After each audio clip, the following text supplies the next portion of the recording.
Hello dear students, വളരെ കുറഞ്ഞ നേരം കൊണ്ട് നമുക്ക് +1 കെമിസ്ട്രിയിലെ ഏറ്റവും ഇമ്പോർട്ടൻ്റ് ആയിട്ടുള്ള കുറച്ച് ലോകൾ പഠിച്ചാലോ. സോ ഫസ്റ്റ് ലോ എന്ന് പറഞ്ഞിട്ടുള്ളത് ഫസ്റ്റ് ചാപ്റ്ററിലെ ലോ ഓഫ് കെമിക്കൽ കോമ്പിനേഷനിൽ വരുന്നതാണ്, law of conservation of mass. എന്താ സിമ്പിൾ ആയിട്ട് പറയുകയാണെങ്കിൽ മാസ് ക്യാൻ ബി അല്ലെങ്കിൽ matter can be neither created not destroyed എന്ന് പറഞ്ഞാൽ മതി. പ്രപ്പോസ് ചെയ്ത ആൾ ഓർമ്മ ഉണ്ടാവണം, ആരാണ്? ആന്റോയിൻ ലാവോസിയർ ആണ്. ഒന്ന് ഓർത്ത് വെക്കുക, ഒരുപാട് തവണ ചോദിച്ചിട്ടുണ്ട്. രണ്ടാമത്തെ ലോ എന്ന് പറഞ്ഞാൽ ലോ ഓഫ് ഡെഫിനിറ്റ് പ്രൊപ്പോർഷൻ ആണ്. എന്താ പറഞ്ഞിട്ടുള്ളത്? ഒരു ഗിവൺ കോമ്പൗണ്ട് എടുത്തിട്ടുണ്ടെങ്കിൽ അതിന്റെ എലമെന്റുകളുടെ വെയിറ്റുകൾ തമ്മിലുള്ള റേഷ്യോ എന്തായിരിക്കും? എപ്പോഴും അത് ഫിക്സ്ഡ് ആയിരിക്കും. It states that a given compound always contain exactly same proportion of elements by weight. ഇതും പ്രപ്പോസ് ചെയ്ത ആൾ എന്ത് ചെയ്യണം? ഓർത്ത് വെക്കണം, ആരാണ്? ജോസഫ് പ്രോസ്റ്റ് ആണ്. ഒരുപാട് തവണ ഈ ഒരു സ്റ്റേറ്റ്മെന്റ് ചോദിച്ചിട്ടുണ്ട്. അടുത്തത് ലോ ഓഫ് മൾട്ടിപ്പിൾ പ്രൊപ്പോർഷൻ ആണ്. എന്താ ലോ ഓഫ് മൾട്ടിപ്പിൾ പ്രൊപ്പോർഷൻ പറഞ്ഞിട്ടുള്ളത്? രണ്ട് എലമെന്റ് കൂടി ചേർന്നിട്ട് ഒന്നിലധികം പ്രോഡക്ട്സ് ഉണ്ടാവുന്ന കേസിൽ നമ്മൾ ഒരാളുടെ മാസ് ഫിക്സ് ആക്കി വെച്ചിട്ടുണ്ടെങ്കിൽ ബാക്കിയുള്ള രണ്ട് വേരി ചെയ്യുന്ന ആളുണ്ടല്ലോ, അയാളുടെ മാസുകൾ തമ്മിൽ എന്ത് കാണിക്കും?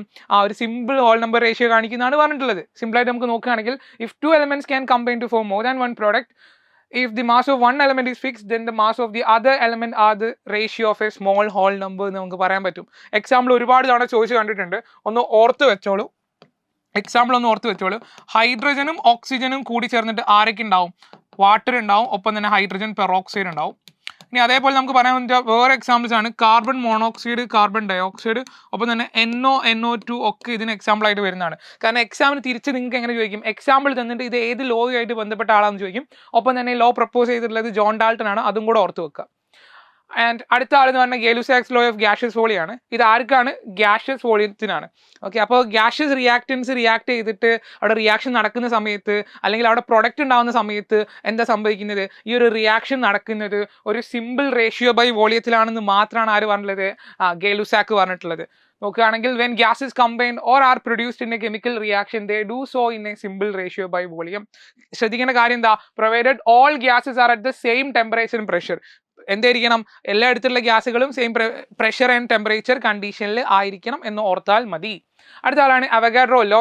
അവഗാഡ്രോ ലോ പറയുന്നത് വളരെ സിമ്പിൾ ആയിട്ടുള്ള ഒരു കാര്യമാണ്. നമ്മൾ എന്ത് ചെയ്തിട്ടുണ്ട്? ഈക്വൽ വോളിയത്തിലുള്ള ഡിഫറെൻറ്റ് ഗ്യാസുകൾ എടുത്തിട്ടുണ്ട്.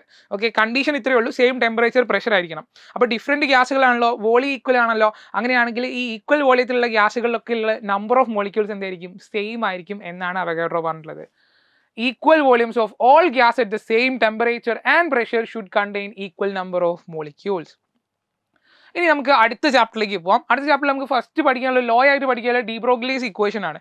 ഡി ബ്രോഗ്ലീസിന്റെ ഇക്വേഷൻ നിങ്ങൾക്ക് എന്തുണ്ടാവും? ഓർമ്മ ഉണ്ടാവും, ലാംഡ ഈക്വൽ ടു h/p. പക്ഷേ എന്താണ് ഡി ബ്രോഗ്ലീന്റെ സ്റ്റേറ്റ്മെന്റ് ചോദിച്ചിട്ടുണ്ടെങ്കിൽ നിങ്ങൾക്ക് എന്ത് പറയാൻ പറ്റും? സിമ്പിളായിട്ട് പറയുകയാണെങ്കിൽ matter like electromagnetic radiation show both dual nature അല്ലെങ്കിൽ both particle and wave nature എന്ന് പറഞ്ഞാൽ മതി. ഓക്കെ, സ്റ്റേറ്റ്മെന്റ് ആയിട്ട് ചോദിച്ച് കണ്ടിട്ടില്ല, അഥവാ ചോദിക്കുകയാണെങ്കിൽ നിങ്ങൾക്ക് ഈ രീതിയിൽ പറഞ്ഞാൽ മതി. ഓക്കെ ആണല്ലോ? So matter like electromagnetic radiation shows dual nature, അഥവാ it shows both particle nature and wave nature എന്ന് പറഞ്ഞിട്ടുണ്ടെങ്കിൽ അതും സെറ്റായി. ഇക്വേഷൻ ഒന്ന് ഓർത്ത് വെച്ചോ, ഒരുപാട് തവണ ചോദിച്ചിട്ടുള്ളതാണ്. ഇവിടുത്തെ ന്യൂമറിക്കലും വളരെ ഇമ്പോർട്ടൻ്റ് ആണ്.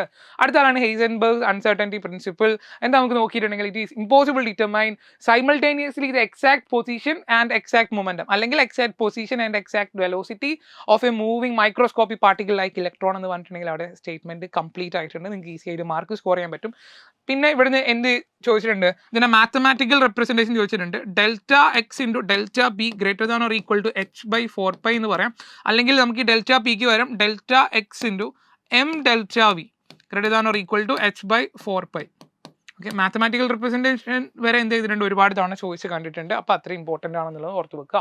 അടുത്ത ആളാണ് ഓഫ് ബോ പ്രിൻസിപ്പിൾ. ഇനി നമ്മൾ എന്ത് ചെയ്യാണ്? ഒരു ഓർബിറ്റിൽ എങ്ങനെയാണ് ഇലക്ട്രോൺ നിറയുന്നത്? അതിന് സർട്ടൻ റൂൾസ് ഉണ്ട്, അവരെ കുറിച്ചാണ് പറയാൻ പോകുന്നത്. അതിൽ ആദ്യം വരുന്ന ആളാണ് ഓഫ് ബോ പ്രിൻസിപ്പിൾ. എന്താ പറഞ്ഞിട്ടുള്ളത്? ഓർബിറ്റിൽ ഇലക്ട്രോൺ നിറയുന്നത് അതിൻ്റെ ഇൻക്രീസിങ് ഓർഡർ ഓഫ് എനർജി ആണെന്ന് മാത്രമാണ് ആര് പറഞ്ഞിട്ടുള്ളത്? ഓഫ് ബോ പറഞ്ഞിട്ടുള്ളത്. ഓഫ് ബോ എന്ന് പറഞ്ഞിട്ടുണ്ടെങ്കിൽ German word for building up എന്നുള്ള മീനിങ് ആണ്, അതൊരു പേഴ്സൺ അല്ല.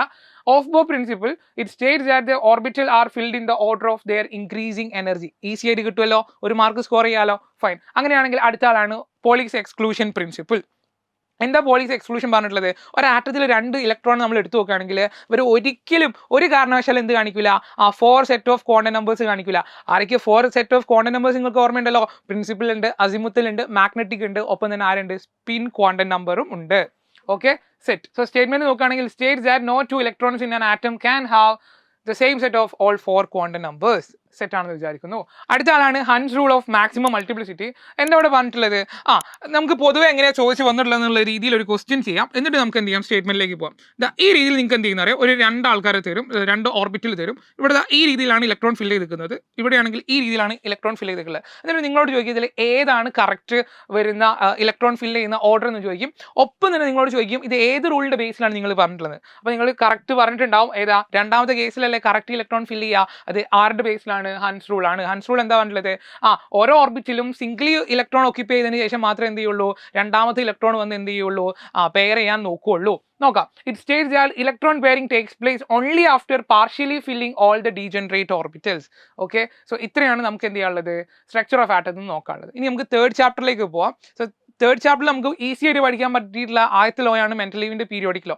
ഇത് പഠിച്ചിട്ടുണ്ടെങ്കിൽ അഡ്വാൻറ്റേജ് എന്താ, നമുക്ക് മോഡേൺ പീരിയോഡിക് ലോ ഈസി ആയിട്ട് പറയാൻ പറ്റും. എന്താ ഇവിടെ പറഞ്ഞിട്ടുള്ള സ്റ്റേറ്റ്മെന്റ്? ദ പ്രോപ്പർട്ടീസ്, ഒന്നുകൂടെ കറക്റ്റ് ആയിട്ട് പറയുകയാണെങ്കിൽ the physical and chemical properties of elements R periodic functions of their atomic wait അല്ലെങ്കിൽ അറ്റോമിക് മാസ് എന്നാണ് ആര് പറഞ്ഞിട്ടുള്ളത്?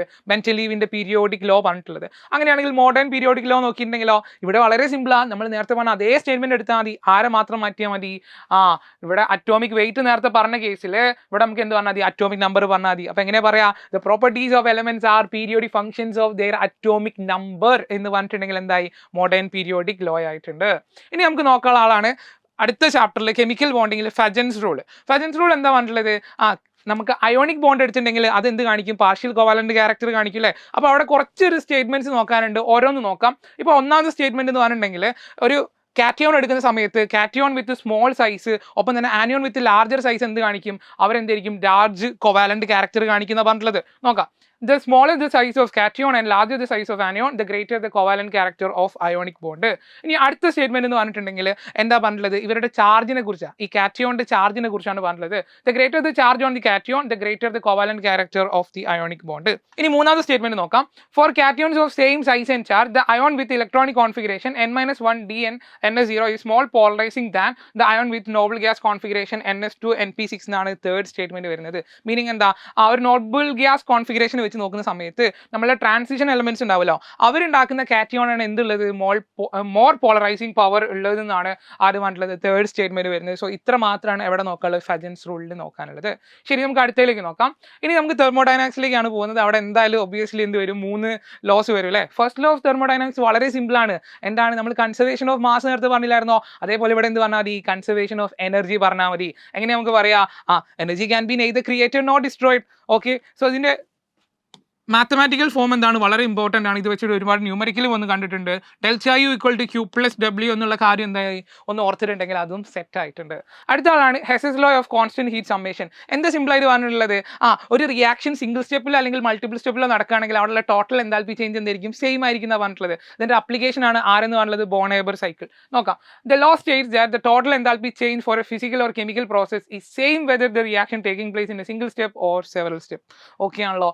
ശരി, നമുക്ക് സെക്കൻഡ് ലോ ഓഫ് തെർമോഡൈനാമിക്സിലേക്ക് പോകും. ഇവിടെയാണ് ആരെ ഇൻട്രൊഡ്യൂസ് ചെയ്യുന്നത്, എൻട്രോപ്പിനെ ഇൻട്രൊഡ്യൂസ് ചെയ്യുന്നത് ആണല്ലോ. എന്താ അവിടെ സംഭവിക്കുന്നത്, ഒരു സ്പോണ്ടേനിയസ് പ്രോസസ് ഉണ്ടെങ്കിൽ അവിടെ എന്താ സംഭവിക്കുന്നത്, യൂണിവേഴ്സിന്റെ എൻട്രോപ്പി കൂടും എന്നാണ് സെക്കൻഡ് ലോ പറഞ്ഞിട്ടുള്ളത്. It can be stated as the entropy of universe always increases during every spontaneous process എന്നാണ് പറയാൻ സാധിക്കുന്നത്. ഓക്കെ, സോ എന്ത് ചെയ്യുന്നുണ്ട്, കുറച്ച് സ്പീഡിലാണ് പറയുന്നത്, നിങ്ങൾക്ക് മേ ബി ഫീൽ ചെയ്യാം. എന്തിനാണിത്, മാക്സിമം ലോസ് നിങ്ങൾ എന്ത് ചെയ്യുക, മിനിമം സമയത്ത് പഠിച്ചെടുക്കുക എന്നുള്ളതിന് വേണ്ടിയിട്ടാണ് കേട്ടോ. ശരി, നമുക്ക് അടുത്ത ആൾ നോക്കാം. തേർഡ് ലോ ഓഫ് തെർമോഡൈനാമിക്സ് ആണ്. ഇവിടെ നമുക്ക് കാണാൻ സാധിക്കുന്നത് എന്താണ്, എൻട്രോപ്പിനെ കുറിച്ച് തന്നെയാണ് പറയുന്നത്. പക്ഷേ എപ്പോഴാണ് പറഞ്ഞത്, ടെമ്പറേച്ചർ കണ്ടീഷൻ ഉണ്ട്, അബ്സല്യൂട്ട് സീറോ ആണ്.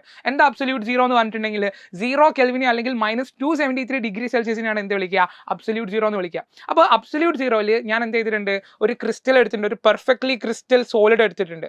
ഓക്കെ, ഇയാളെ ഞാൻ എടുത്ത് നോക്കിയിട്ട് ഇയാളുടെ എൻട്രോപ്പി നോക്കുകയാണെങ്കിൽ എനിക്ക് എത്ര കിട്ടും, 0 ആണ് കിട്ടുക. ഇതാണ് എന്തുള്ളത്, തേർഡ് ലോ പറഞ്ഞിട്ടുള്ളത്.